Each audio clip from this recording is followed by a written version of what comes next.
Today I'm here with Geremy, and Geremy has an incredible podcast, and he does a lot of videos and vlogs.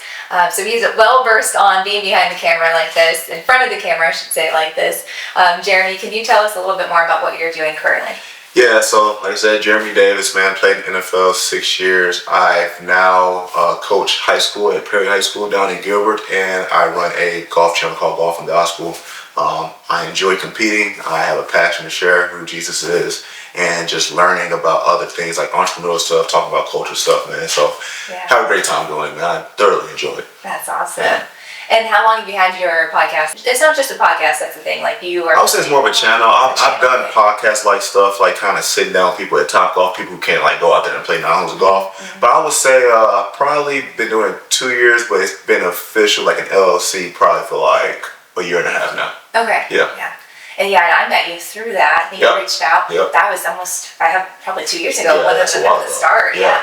And what stuck out with me, first off, we developed a friendship from it. I got to meet Erica, who's now your wife. It's super cool to see kind of like our lives kind of grow from that still, and the friendship continue, relationship continue, which is kind of the goal of this podcast is like how does golf really build relationships and continue that friendship. Yeah, one thing from that experience I have with you is, first off, you asked great questions. You made me feel super comfortable on the golf course, and so I really wanted to learn from you on how to do that with other people, maybe people listening at home that want to develop more a relationship with someone they're playing golf with, or get partnered up with someone that's like a random person, and how can you make the most of that time, maybe learn something new.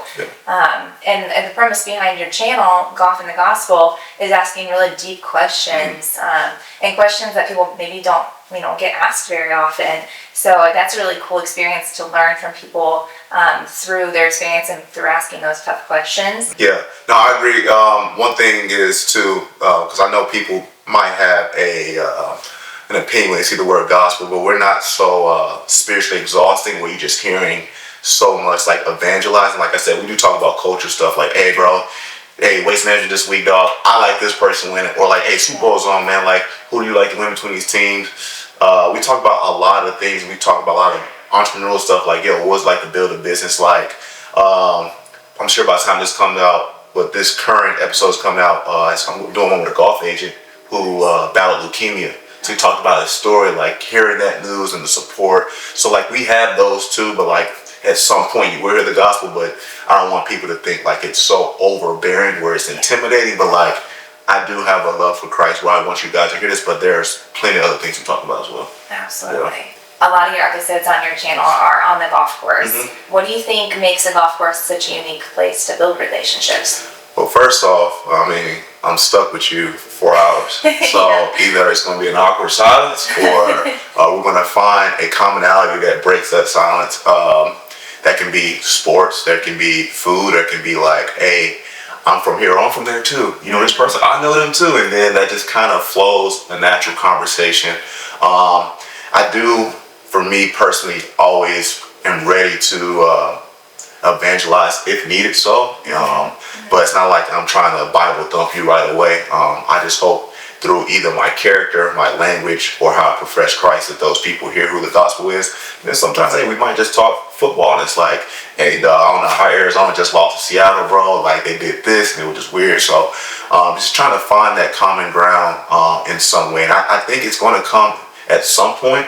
I hope people aren't stuck with like an awkward guy where it's like no talking or nothing like that, because it's a weird 4 hours. I could just sit there and focus on my game, but I want to be able to leave this outing with something that is going to elongate, longer than this 4 hours that I can take from you.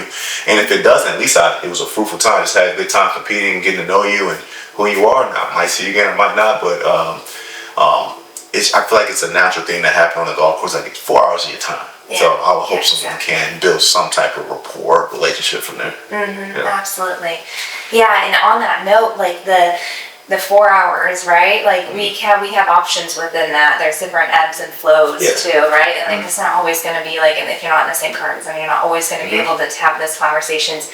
But intentionally, like you do so well, you intentionally seek out opportunities to like ask a question about them and think about, okay, maybe the tee box, the next tee box is a great spot for me to maybe try to build this relationship So we know asking questions is super important for building relationships, getting to know someone. And then one thing that's been a hot topic in our society currently is listening as well, like actively listening, because our attention spans have changed so much. So active listening has been hard, and there's even businesses that are now started and are successful, literally getting people together and having to practice listening skills. So have you noticed that in your channel when you interview people?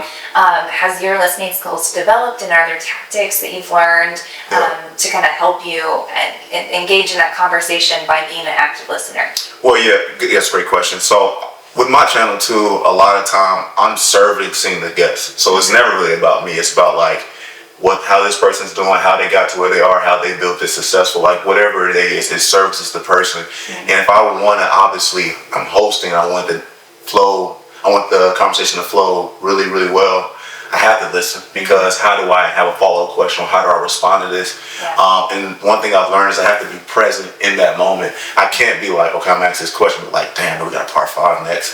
I want to actually like be thorough, like, okay, yo, you just spilled your heart out about how you overcame this, or like someone passing away. I want to show my condolences and honor that, but also just how I navigate the conversation, because I don't want to be inconsiderate. Someone's come on the channel and they go like, yeah, man, so it was hard on my dad. And I go, yeah. All right, so we got this part 5. Like, that's so inconsiderate, bro. But it's like, yo, thank you for spilling your heart out. Like, how was it navigating that? Because I've never been through that. There's someone out there that might be struggling with that. So I have to more so, again, listening is a huge component when hosting too, because if the conversation's not flowing well, and again, for me, I want people to be attentive to the conversation. I want the golf to be secondary. I have to have a listening ear, so how I flow and how I conduce like the next question and how the conversation goes. Yeah, that's huge. And I think oftentimes in our minds we get kind of stressed on the golf course about pace of play. That's true. Yeah. But it's true. But I think sometimes out of that stress, we start, even when we hear something like that's really deep, and our body kicks into this like fight or flight, or like, okay, we gotta go. I don't really have time to hear your whole story. In the grand scheme of things, that's maybe 30 seconds to respond to them. You know, like in life, that's more important than your next shot, getting to your next shot. So obviously it comes, with a balance of play, but you can walk and talk and like acknowledge that person and what they're going through, because that relationship is more meaningful than the next shot. And I think also giving yourself the option to say, can we meet after this round, or maybe let's wrap up the round and just head back. Really assessing what's most valuable in that situation if someone goes really deep with you. One thing I've just kind of tailored toward, I just tried to put something new. I started to have conversations on the range. So now there's no place on the range. So now I have these conversations where they can go in depth as long as they want on the range. And then you have those shorter questions when we actually are in the golf cart asking questions, or at the tee box and stuff like that. So I think the range is a very good place where you don't have to worry about looking behind like, oh, is there someone pushing me, and have all the conversation and spill your heart out as long as you want.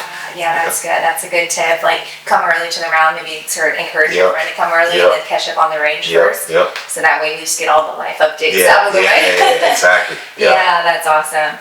I'd love to hear kind of your experience when diving into those tough topics. I mean, you have presented yourself in a way that's welcoming and open to those like deep pieces of information for people to share. So I guess it's a twofold. Like, first, what advice do you give to people to be an open space for people to actually share about themselves?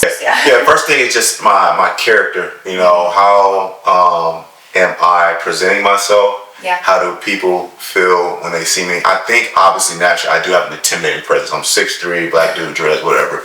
But my character does not resemble the stereotype of that, what people may think it will be. And I think once you kind of hang out with me and stuff, you start to understand it. And then one people's best resume is how other people speak about them. Like when people speak about you, I'm like, Mariah's always happy, she's always smiling, and that's welcoming. Like, I can go up and just talk to her then. And I think I have a good resume amongst my peers and stuff like that. So now that just allows me to people to be open to talk to me about whatever. And obviously, I understand I'm a boastful guy. I'm a boastful guy. Let's talk about Jesus. But I'm not. I don't speak about perfectionism or like legalism. Like, I love Jesus, but like, bro, we can have any conversation you want to have, bro. And yeah, I'm gonna still speak about my biblical principles and what that matter is, but I'm not gonna say it in a demeaning way where it's like, hey, bro, like this and this. Like I'm not about that. I think that's so risky because if I come at you in that way, that actually is going to turn people away from Jesus. And I want people to come to know Him wholeheartedly, man. So yeah, that's how I typically go about those things. Yeah. That's huge. I've been reading a lot about kindness recently, and that reminds me of that, of like clear is kind, or kind is clear. Like people who are viewed as the most kind people. They're people who have set boundaries, who are clear on who they are, who people know what they're showing up to, essentially, and they find that comforting. Versus also, this is the reading I've done recently, but versus nice. If you're nice, it's like a reactive kind of action, and it can be wishy-washy. Yeah. So I really like that. I mean, you show up, you know who you are, you show up with integrity, like you said, boastful, which can be sometimes a negative term, but I think I love the way you're using it there. Like pride, you show up with knowing who you are. And people are drawn to that. They're like, oh, I want to listen, and I feel like this is safe because I know, I sense that he knows, and he's gonna tell me like if it's not comfortable for him or whichever. And I'm gonna say that like in a loving truth. Like I said, I will not do anything that's like demeaning the person, man. Because even if stuff we can't agree on, I really hope that you do. I want us to still leave that conversation like honoring and respecting each other as my neighbor. Yeah, absolutely. That's huge. So what do you do then when the conversation starts to turn into like a not respecting or honoring the neighbor? And have you been in situations like that? So there's multiple things I can do in that situation. So for me, when I look at 1 Peter 3:15, it talks about always preparing to defend for why you have a hope in Christ. And I want to have it for this, but it also says in that verse to do it with a gentleness and a respect. So I'm going to continue to do that with a gentleness and respect. Now, if it starts to heighten, obviously, talks about the fruits of the Spirit in Galatians 5, like I need to have self-control. Because I can't, like, sometimes if I feel like people are abusing my weakness, I can feel like I can get heightened up. But then I have to have the humility to, again, turn my cheek and just yield to that conversation. But I hope that whoever that set guest or whoever I'm talking to can come to just understand each other and not me just talking, because I have to listen. I want to hear their thoughts as well as they hear me. And then if we don't, like I said, we just leave that conversation honoring each other. And it might be tough for them to do it to me, it might be tough for them too, but I have to learn how to submit to that. Especially because my main thing, I want them to at least leave this conversation like, man, I might not necessarily believe what he believes, but man, I see Christ in him. I want you to leave thinking I feel God's loving him because of the way he conducted that conversation, and he didn't to bring me down, speak bad about me. And like for me, I am willing to offend for the gospel, but I don't want to, again, not like in a negative way where it's like where it turns people off of who Jesus is. I heard two key things in there. One was first setting a boundary. So that is for you, like being able to, if you have to step away or maybe not respond to something that maybe was offensive, that's a boundary you set, like I'm not going to engage in this. And then secondly, you said listening, which also means in a lot of cases asking more questions, like clarifying questions in a neutral way, just to get an answer, like not like questioning like them and having them question themselves, but truly just to listen and be curious. I think that's huge in these topics that are sometimes tough to have, in these conversations that are tough to have. But I will say though, I do engage in whatever you want to talk about. I'm just not going to, I'm not going to disrespect. Like if it gets really bad, like man, we're both getting hyped. It's like I'm gonna just yield to the Spirit, like let's just digress and like move on from the topic. But I'm like whatever you want to talk about, I'm always prepared, like in a humility way, in a loving way to like let's talk about this. That's fine. Like again, I just hope when that conversation's over, it's like, man, I respect you as my neighbor, and you can say the same about me. And that's where the relationship gets built. Is it being willing to go there in a way that's like you said, kind and respectful. So that you can actually share about getting to know someone on a deeper level. So what are other strategies people can use to get to know someone on a deeper level on the golf course? And this can be arranged for all sorts of different relationships. But we can learn something from everyone. So that's a great question too. I mean, like I said, you're kind of just you're throwing a rod and just kind of fishing. Like, hey man, so like TV shows. Maybe not. It's like, oh, all right, let me hit this shot. Boom, boom. Did you watch any last week? Nah, not really. Okay, well, boom, boom. Fish one out, man. Like, you like food? Yeah, bro, I went to this restaurant. I like food too. And then, so you're really just fishing and it's hoping one of these things catch. If you're an introvert, it's probably a little awkward, but I just don't like awkward silence. I'm not really even an extrovert, but I hate awkward silence. So I'm gonna say something. Yeah. Sometimes you're just fishing, man, hoping something hooks. And once it does, it kind of does cause a rabbit hole. Like, yeah, I like this restaurant too, man. The owner's cool. You know the owner? Hey, bro, man, the owner of high school. Why? You from? It just naturally flows that way, man. So I mean, truthfully, like I said, you just fishing for something and just hoping something catches, and then that can really carry you the next, 3.5, 4 hours of a round. Yeah. Yeah, man, that is so true. And the most awkward rounds I've had, I've tried maybe twice, and I'm like, all right, we're just not gonna talk. Yeah. Oh yeah, I can read the room. Like if you're trying to talk, it's like I'm okay with that. I just don't like awkward silence, like from the beginning. Yeah. Or like, you want to talk like, hey, then I'm gonna work on swinging inside out and just move on about my bed. Yeah. What's funny though, 4 hours is a long time. So there's people usually that say, even if they say like, I just want to play around.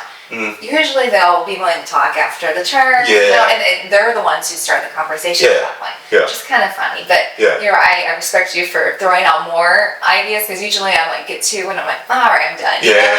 Oh no, I'm like that too. 2 is like my max, because after 2 I play, that's when you're being annoying. So I'm just like, these first 2 didn't work, bro. It's just like, give it some time. And then the only conversation you really hear is, good shot, man. Great read, and that's all that comes from it. But typically it takes 2. Throwing the rod out there to get something to hook. Yeah, absolutely.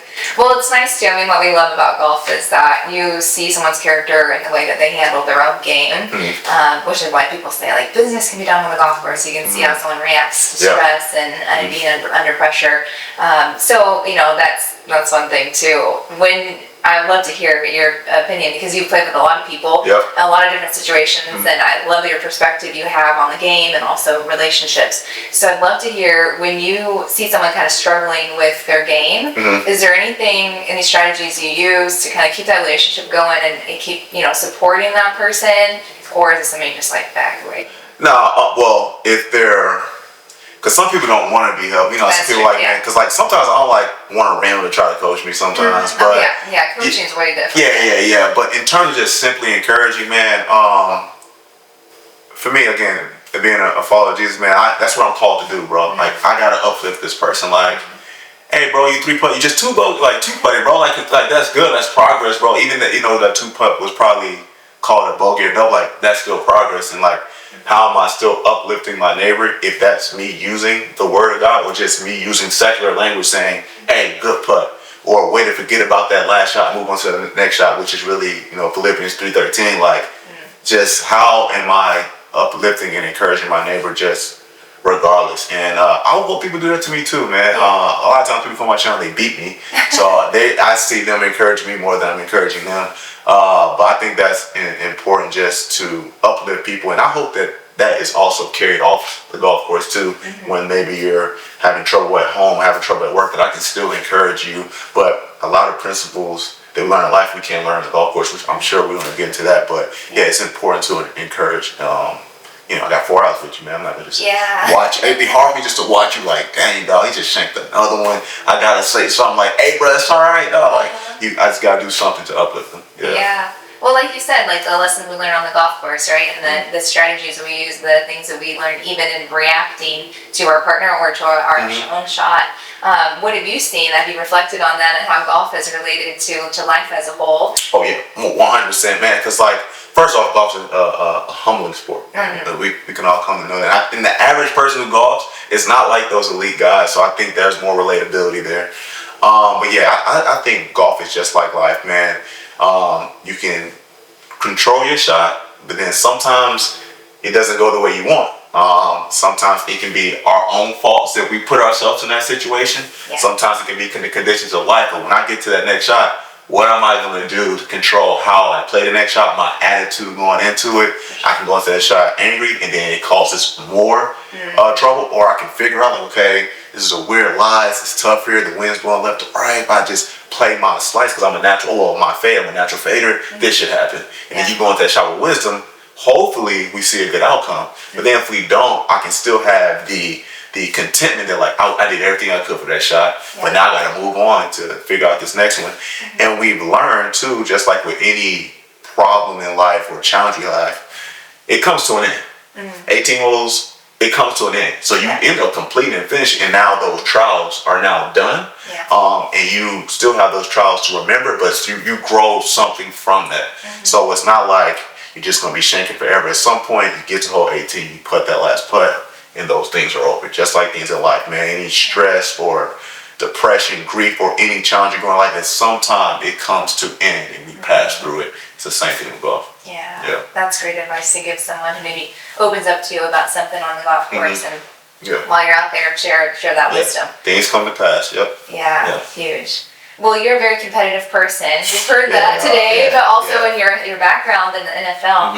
And so I've seen it on your channel too, as these people that you bring in, and you definitely, your goal is to beat them. I'm trying to win, I'm trying to win, yes, absolutely. So it's not just about the conversation, you're competitive with it. And have you seen that to be a relationship builder for competitive people to come together and really, juice it out, but then in the end, I think it's a really organic thing, because that's one thing, and like I said, there's a lot of amazing golf channels out there, but that was just one thing I did see. Like, people were competing, they were doing, these challenges and stuff, which are very entertaining, funny, but I'm like, man, these aren't really purposeful. So that's where like the culture topics and the gospel comes in.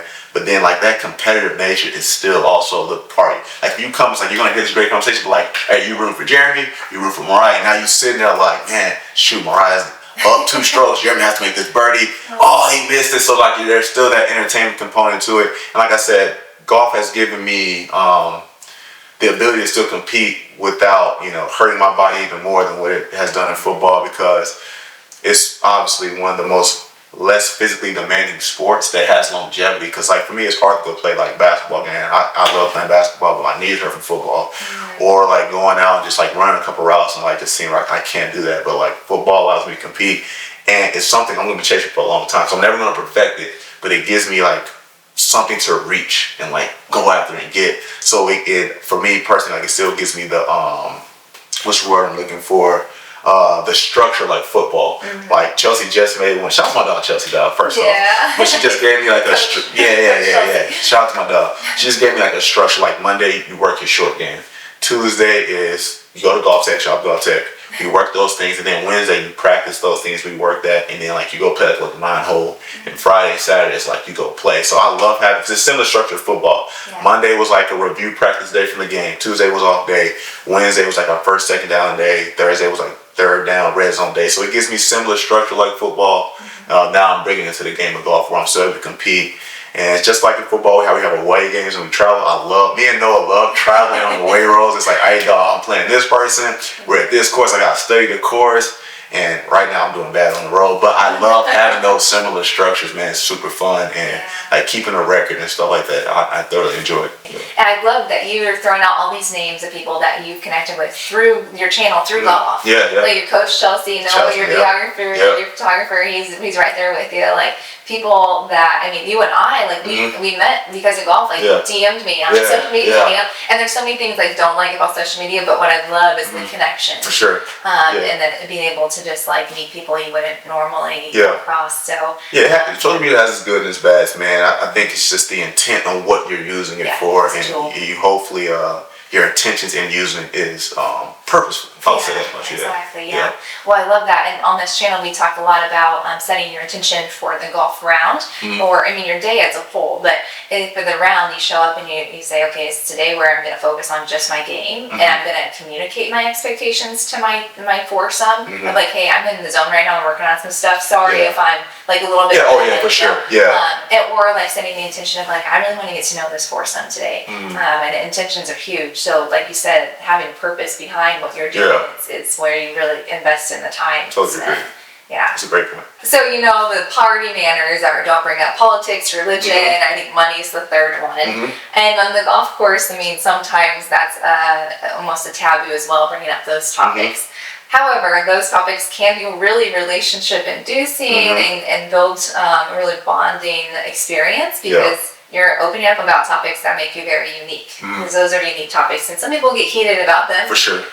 So I'm curious on how you address that, because that's what your channel is pretty much about. It's bringing up those tough topics. Are there strategies you use to ask people about their, religion and what they believe?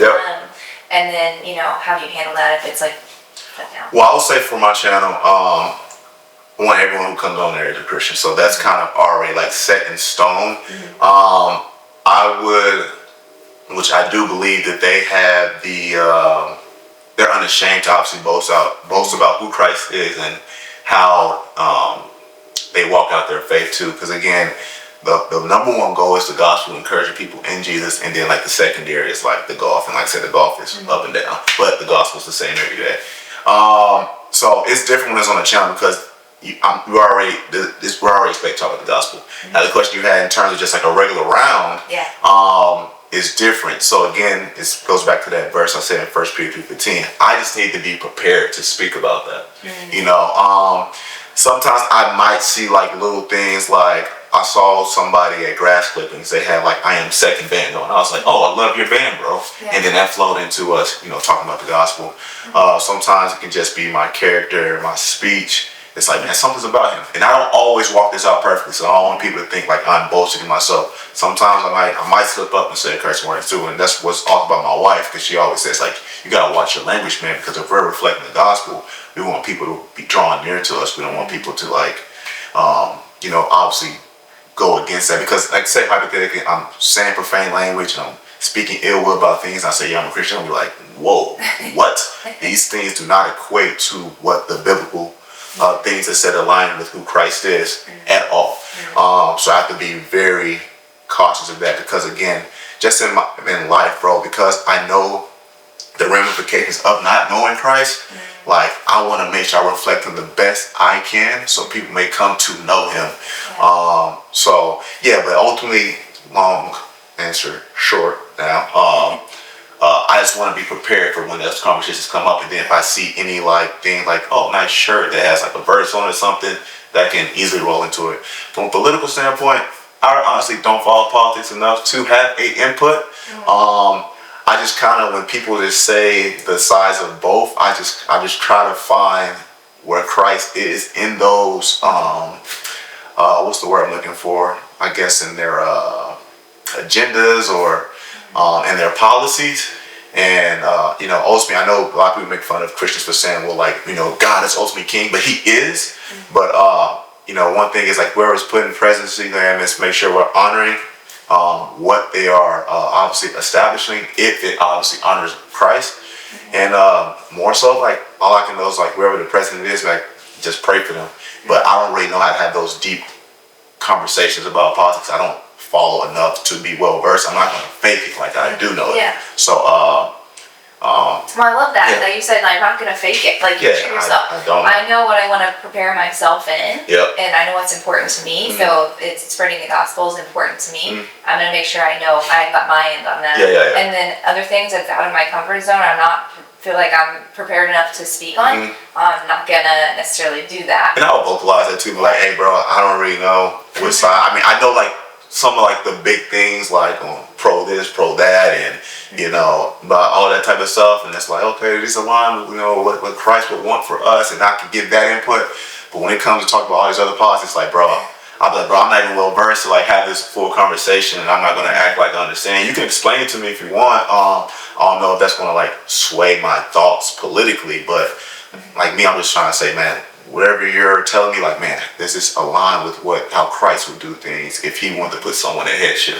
That's how I can see it from a political standpoint. You said something about money or about Well, just those topics that are really tough, and we sometimes find them on the golf course when you're spending 4 hours with someone, but maybe it's really passionate about one thing. So let's say, for example, you're in a group and we just had an election happen. And let's say that they started having this heated political conversation. Is there anything you would do in that situation to kind of help mediate? Am I a part of this conversation, or I'm just? You're in the group, the foursome. I think in certain situations like that, like, I mean, you're entitled to vocalize that all you want. Like I said, for me, if I see it getting heated, where name dropping, or maybe it gets physical, then let me intercede and try to be the peacemaker. And I forgot somewhere in Matthew it says, "Blessed are the peacemakers, so they should be called the child of God." So it's like, man, let me intercede right here, because now we're doing things that are I don't know people's characters. I might not know them, but like it's just inappropriate in life. So I'll try to intercede from that standpoint, and stuff like that. And then, like I said, they ask me my opinions. I just try to answer from like, man, how would Christ want this to be ran? If you put someone in charge of headship. And I think too, a lot of those conversations are, that's what I want to tell too. Some of those topics are private and personal, politics and money. But when you ask it from a religious standpoint, one thing, man, my pastor always says, man, like, we need to care about the destination of our neighbor's soul. So I think that is important to talk about, because I want you to know Christ, because again, there are huge ramifications when you don't know him. So I won't silence on that, because I want to be able to plant seed. And if anything, God willing, I do want you to turn to Christ, but if you don't, I plant seed, because I'm thinking about you from an eternal lens. And I think Paul said in Colossians 3:2, he said, "Don't set your mind on things of this earth, but set your mind on things above." And that's how I'm going to see the situation when talking about, faith aspects of religion. What I love from everything you said is just like how clear you are with things. People know what to expect. So I mean, it's so easy to have a conversation, because you're like, oh, I know exactly what I'm going to get with Geremy. It's not going to be wishy-washy in his answers, and that's easier to have a conversation in a relationship, because we're like, oh, it's Geremy. Like, he is what he is. Absolutely. And on the golf course, I think sometimes we can be paired up with someone who is very similar, but maybe that we don't agree with even. I guess possible. And from what I'm hearing from what you're saying is that we shouldn't shy away from those conversations with them, but then obviously set your boundaries. If if it's somewhere you're like, I don't feel respected in this conversation. Yeah, then I'll yield to the chair at this point. I'm just gonna take a step back and maybe be clear about what I'm feeling. And that's huge. So. Yeah, I love it, and I think that ultimately like builds a better culture around the golf course too. Where if someone who's maybe new to golf and potentially a younger generation being paired up with someone on the golf course that maybe they don't believe for the same things, being able to have an enjoyable day and not think. It's still possible. Like I said, at some point we're going to find a commonality somewhere. Like if someone, I play football, I like soccer. Like then we just talk about the hard works it is to like play sports, or if someone is a carnivore and they're vegan, like we're gonna find a commonality somewhere where we can still enjoy. At least I hope so. Like I said, it's 4 hours, bro. I can't be dreading 4 hours, man. But people, if you're intentional, we'll find something we have in common. And like I said, that literally creates a snowball effect, and you just find other things that connect in those pieces, and then you end up enjoying your time. Exactly. And then you never know like what that relationship will bring, or what you can learn from that person. It might be something you're not expecting, and maybe even a bad situation, but you learn from it, and then you grow from it. Absolutely. So that's what I love about golf, and that having that time set with even strangers, and maybe strangers that want to bring up tough conversations, or I'm the one who wants to ask. But really great things to build relationships and have good conversations regardless. Totally agree. Absolutely. Thank you so much for sharing your wisdom on this topic. This was fun. Thank you. And I would encourage everyone to check out Golf in the Gospel, his channel. He's doing quite a range of different content, but all based in sharing stories and sharing the gospel. So please check it out. Details are below as well. And thanks again, Geremy, for being on the show. Thanks for having me, man. Very honored. Yes, absolutely.